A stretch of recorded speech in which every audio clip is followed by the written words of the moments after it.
കഴിഞ്ഞയാഴ്ച നടത്തിയ ആടുജീവിതം ബുക്ക് റിവ്യൂവിൽ ആദ്യം പറയണമെന്ന് വയ്ക്കുകയും പിന്നീട് വേണ്ട എന്ന് വെച്ചതുമായ ഒരു ഭാഗമുണ്ട്.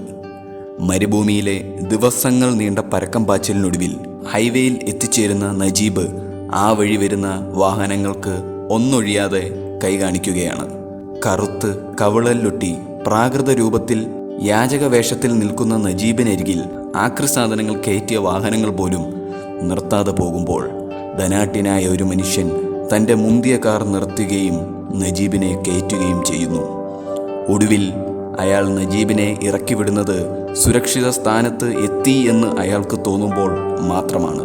ചെറുകഥയെങ്കിലും നോവലിനേക്കാൾ തീക്ഷണമായ വായനാനുഭവങ്ങളിലൂടെ കടന്നുപോകുന്ന ബിരിയാണി എന്ന ചെറുകഥ റിവ്യൂവിനെടുക്കുമ്പോൾ ഒട്ടേറെ പ്രതീക്ഷകളും ആശങ്കകളും ഒരുപോലെ അലട്ടുന്നു.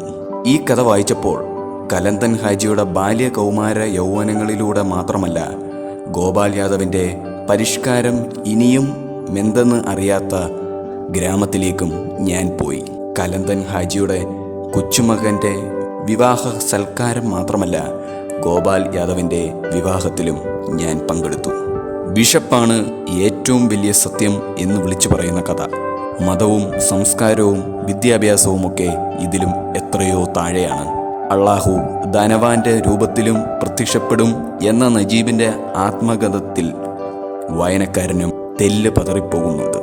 ഇനി ബിരിയാണിയിലെ കലന്തൻ ഹാജിയിലേക്ക് വരാം. തൻ്റെ നാട്ടുകാർക്ക് നല്ലൊരു ശാപ്പാട് നൽകുവാൻ തന്നെയാണ് ഇത്രയും മുന്തിയ അരിയും സാധനങ്ങളും അയാൾ ഒരുക്കുന്നത്. എന്നാൽ അധികം വന്ന ബിരിയാണി അയാളെ പ്രതിസന്ധിയിലാക്കുന്നു. ഒരു പാവപ്പെട്ടവൻ്റെയോ സാധാരണക്കാരൻ്റെയോ വീടുകളിൽ പോലും ഇത്തരം ഘട്ടങ്ങളിൽ ആഹാര സാധനങ്ങൾ മിച്ചം വരാറുണ്ട്. എന്നാൽ സുഹൃത്തുക്കളോ ബന്ധുക്കളോ അയൽക്കാരോ അധികമായ സാധനങ്ങൾ അവരുടെ വീടുകളിലേക്ക് സന്തോഷപൂർവ്വം കൊണ്ടുപോകുന്നു.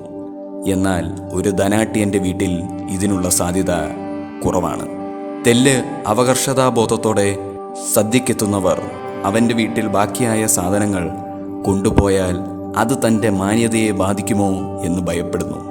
ഇനി ബാക്കിയായ സാധനങ്ങൾ കൊണ്ടുപോകുവാൻ പറയാൻ ധനാഢ്യനും സംബന്ധം അനുഭവിക്കുന്നു. അങ്ങനെ പറഞ്ഞാൽ അത് തൻ്റെ ഔദാര്യമായി കണക്കാക്കില്ലേ എന്ന് സന്ദേഹം.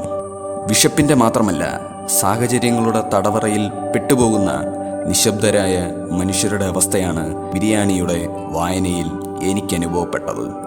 അന്ന് പറഞ്ഞതുപോലെ വായനക്കാരായ നിങ്ങൾക്ക് തുറന്നു കിട്ടുന്നത് ഒരുപക്ഷെ നിങ്ങൾക്ക് കൂടി പരിചയമുള്ള ഇതിലും വിശാലമായ ലോകമായിരിക്കാം. ഒന്നല്ല, ഇതിലെ 7 കഥകളും ഒന്നിനൊന്ന് മെച്ചം. കേരള സാഹിത്യ അക്കാദമി അവാർഡ്, പത്മപ്രഭ ലിറ്റററി അവാർഡും ഉൾപ്പെടെ ഏതാണ്ട് 10ഓളം എണ്ണം പറഞ്ഞ അവാർഡുകൾ കരസ്ഥമാക്കിയ സന്തോഷ് എച്ചിക്കാനത്തിൻ്റെ മികച്ച ഒരു കഥയാണ് ബിരിയാണി. ഇനി ഈ കഥ വായിച്ച ശേഷം ഞാൻ ഉറക്കത്തിലും അല്ലാതെയും കണ്ട ചില ദൃശ്യങ്ങൾ ഇതാ.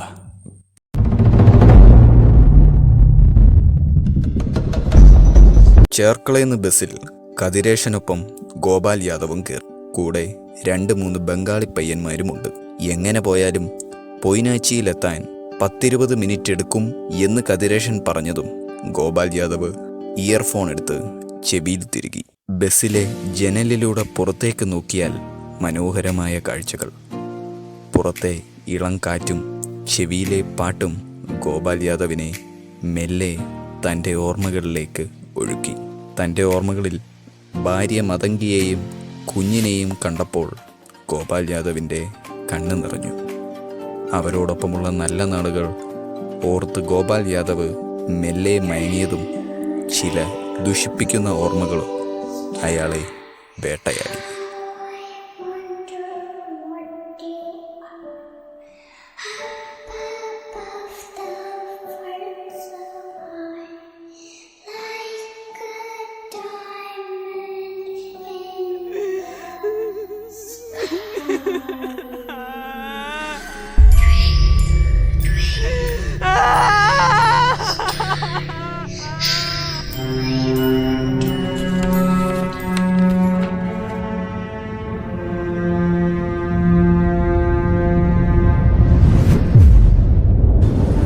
അപ്പോഴേക്കും ബസ് പൊയ്നാച്ചിയിൽ എത്താറായിരുന്നു. ഇതേ സമയം കലന്തൻ ഹാജിയുടെ വീട്ടിൽ വിരുന്നിനുള്ള ഒരുക്കങ്ങൾ ഏതാണ്ട് തീരാറായി. ജീവിച്ചിരുന്ന 4 ഭാര്യമാരിൽ കുഞ്ഞിബിയെ മറന്നുപോയി എന്നല്ലാതെ ഹാജിയുടെ ഓർമ്മശക്തിക്ക് വേറൊരു കുഴപ്പവുമില്ല. ഹാജിക്ക് ആമിനയിലുണ്ടായ റൂഖിയയുടെ മകൻ റിസ്വാൻ, അവൻ്റെ നിക്കാഹ് കഴിഞ്ഞ ആഴ്ച ബാംഗ്ലൂരിൽ വെച്ചായിരുന്നു. ഒരു സൽക്കാരമെങ്കിലും നടത്തി നാട്ടുകാർക്ക് ഇത്തിരി ബിരിയാണി കൊടുക്കണമെന്ന് ഹാജിയാർക്കൊരു പൂതി. ഇന്ന് വൈകിട്ട് 6-നും 9-നും ഇടയ്ക്കാണ് റിസപ്ഷൻ. വിദേശത്തു നിന്നെങ്ങാണ്ട് ഇറക്കുമതി ചെയ്ത പ്രത്യേക പൂക്കൾ കൊണ്ടാണ് വേദി ഉണ്ടാക്കുന്നത്. ഓരോന്നും നോക്കി നടത്തി ഹാജിയാറുടെ വിശ്വസ്തൻ അസൈനാർച്ച അങ്ങോട്ടും ഇങ്ങോട്ടും നടക്കുന്നുണ്ട്. പെട്ടെന്ന് എന്തോ ഓർമ്മ വന്ന പോലെ അയാൾ ഫോൺ എടുത്ത് രാമചന്ദ്രൻ്റെ നമ്പർ ഡയൽ ചെയ്തു. മാസക്കുറിയുടെ പണം, തപാൽ കവറുകൾ, എങ്ങോട്ട് പോകുന്നു, എപ്പോൾ വരും എന്നൊക്കെ ഒരു വേള ഭാര്യമാരോട് പോലും പങ്കുവയ്ക്കാൻ പറ്റാത്ത ചില രഹസ്യങ്ങൾ, അങ്ങനെ വിനിമയങ്ങളുടെ ശാഖോപശാഖകളുമായി നിലകൊള്ളുന്ന ഒരു ടവർ ആണ് രാമചന്ദ്രൻ. അസൈനാർച്ചയുടെ ഫോൺ രാമചന്ദ്രൻ അറ്റൻഡ് ചെയ്തതും ശുക്രിയ ബസ് പൊയ്നാച്ചി ജംഗ്ഷനിൽ വന്നു നിന്നു. ബസ്സിൽ നിന്നും കതിരേശനൊപ്പം ഗോപാൽ യാദവും പിന്നെ ബംഗാളി പയ്യന്മാരും ഇറങ്ങി. അപ്പോഴേക്കും പിക്കപ്പിൽ വന്ന ഒരു തടിയൻ ബംഗാളികളെയും വിളിച്ചുകൊണ്ട് പേരിയ ഭാഗത്തേക്ക് പോയി. അല്പം കഴിഞ്ഞതും പ്ലംബിങ്ങിൻ്റെ പണി ഉണ്ടെന്നും പറഞ്ഞ് രാത്രി ഫോൺ വിളിച്ച തോമാച്ചൻ്റെ ജീപ്പ് കതിരേശൻ്റെ മുന്നിൽ വന്ന് ഹോണടിച്ചു. തോമാച്ചനോടൊപ്പം കതിരേശനും പോയതോടെ ഗോപാൽ യാദവ് ഒറ്റയ്ക്കായി. എന്ത് ചെയ്യണം എന്നറിയാതെ നിൽക്കുമ്പോഴാണ് ഗോപാൽ യാദവിന് മുൻപിൽ വന്ന് രാമചന്ദ്രൻ ഇറങ്ങുന്നത്. ഗോപാൽ യാദവിനെ കണ്ട രാമചന്ദ്രൻ അയാളെ അടുത്തു വിളിച്ചു. ഒരു പണിയുണ്ട്, ചെയ്യുന്നോ എന്ന് ചോദിച്ചു. ഗോപാൽ യാദവ് സമ്മതം മൂളി. പണിക്ക് ആളെ കിട്ടി എന്നും പറഞ്ഞ് അസൈനാർച്ചയെ വിളിക്കേണ്ട താമസം. അസൈനാർച്ചയുടെ ക്രേറ്റ രാമചന്ദ്രന് മുന്നിൽ എത്തി. രാമചന്ദ്രൻ പണിക്കേർപ്പാടാക്കി വെച്ചിരിക്കുന്ന ആളാണ് തൊഴുതുകൊണ്ട് തൻ്റെ മുന്നിൽ നിൽക്കുന്നത് എന്ന് അസൈനാർച്ചയ്ക്ക് ഒറ്റ നോട്ടത്തിൽ മനസ്സിലായി. 250 റുപ്യ തരും, റെഡിയാണോ? ഗോപാൽ യാദവിൻ്റെ മുഖത്ത് പോലും നോക്കാതെ അസൈനാർച്ച പറഞ്ഞു. സാബ് 350 കൊടുക്ക് സാബ്. മലയാളിക്ക് 600, തമിഴൻ 500, ബംഗാളിക്ക് 350, ബീഹാറിക്ക് 250. അതാണ് ഇവിടുത്തെ റേറ്റ് എന്ന് അസൈനാർച്ച പറഞ്ഞപ്പോൾ ഗോപാൽ യാദവിന് സമ്മതിക്കേണ്ടി വന്നു. എന്താണ് അസൈനാർച്ച, ഭയങ്കര പരിപാടിയാണെന്ന് കേട്ടല്ലോ.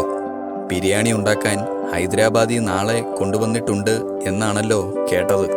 രാമചന്ദ്രൻ ചോദിച്ചു. വെറും ബിരിയാണിയല്ല, 1-ാം തരം ബസുമതി അരിയുടെ ബിരിയാണിയാണ്. പഞ്ചാബിൽ നിന്ന് 1 ലോഡ് അരിയാണ് ഇറക്കിയത്. 1 ലോഡ് അരി എന്ന് കേട്ടതും രാമചന്ദ്രൻ ഒന്ന് ഞെട്ടി.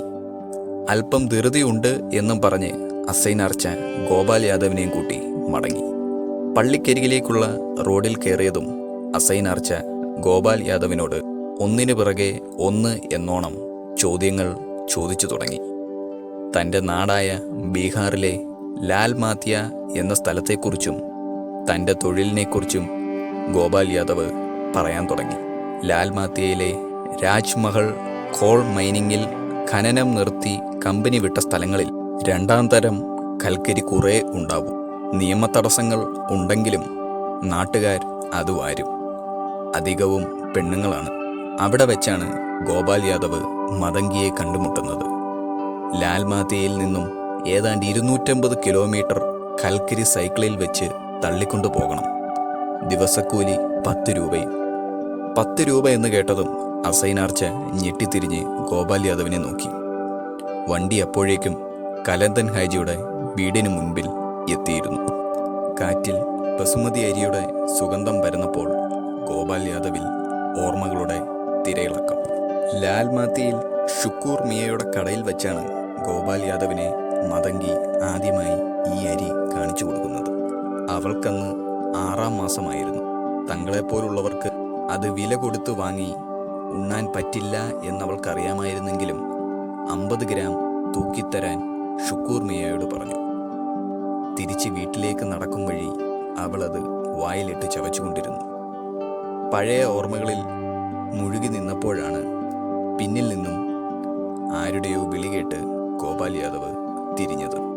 നോക്കുമ്പോൾ ഭിത്തിയുടെ പിന്നിൽ നിന്നും മാടി വിളിക്കുന്ന ആളുടെ അരികിലേക്ക് ഗോപാൽ യാദവ് ചെന്നു. കയ്യിലിരുന്ന പിക്കാസും കൈക്കോട്ടും ഗോപാൽ യാദവിനെ ഏൽപ്പിച്ച് ആ ചെറുപ്പക്കാരൻ മുന്നോട്ട് നടന്നു. കലന്തൻ ഹാജിയുടെ മൂന്നാമത്തെ ഭാര്യയായ ഫാത്തിമയിലുണ്ടായ താഹയുടെ മകൻ സിയാൻ എന്ന ആ ചെറുപ്പക്കാരൻ്റെ പിന്നാലെ ഗോപാൽ യാദവ് നടന്നു. ഒരു തെളിഞ്ഞ സ്ഥലം കണ്ട സിയാൻ പൊടുന്നനെ നടത്തത്തിൻ്റെ വേഗത കുറച്ചു. ഇവിടെ ഒരു കുഴിയെടുക്കാൻ പറഞ്ഞ സിയാനോട് കുഴിക്ക് എന്ത് വലുപ്പം വേണം എന്ന് ഗോപാൽ യാദവ് ചോദിച്ചു.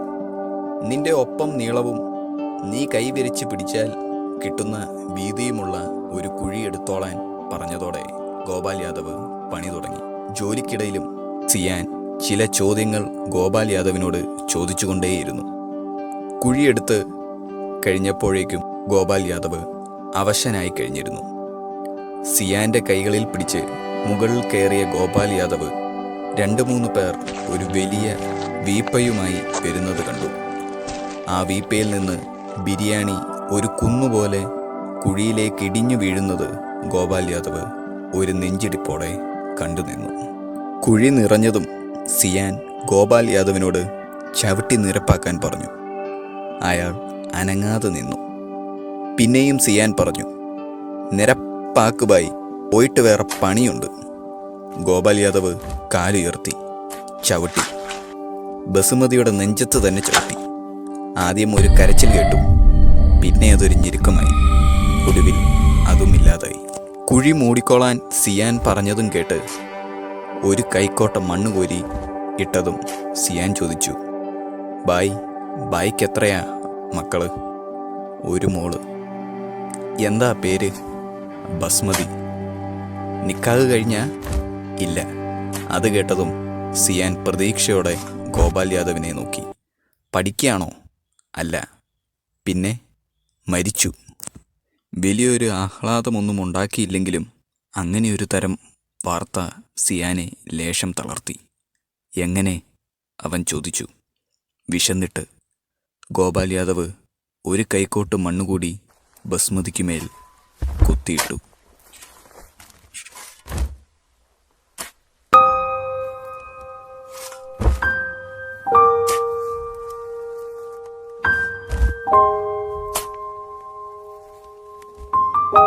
ദൃശ്യങ്ങളുടെ അകമ്പടിയോടെ ഒരു ബുക്ക് റിവ്യൂ നടത്താൻ ഒരുമ്പെടുന്നത് ഞാൻ ഉൾപ്പെടുന്ന ഒരു തലമുറയുടെ അഭിരുചിയെ മുൻനിർത്തിയാണ്. ഈ ദൃശ്യങ്ങളിലൂടെ ഈ പുസ്തകത്തിലേക്കും ഗൗരവമായ വായനയിലേക്കും കടക്കാനായാൽ ഓരോ വായനക്കാരനും കെട്ടിപ്പൊക്കുന്ന സാങ്കല്പിക ലോകം ഈ ദൃശ്യങ്ങളെക്കാളും ഞാൻ കണ്ട കുഞ്ഞു സ്വപ്നങ്ങളെക്കാളും എത്രയോ ഉയരത്തിലായിരിക്കും.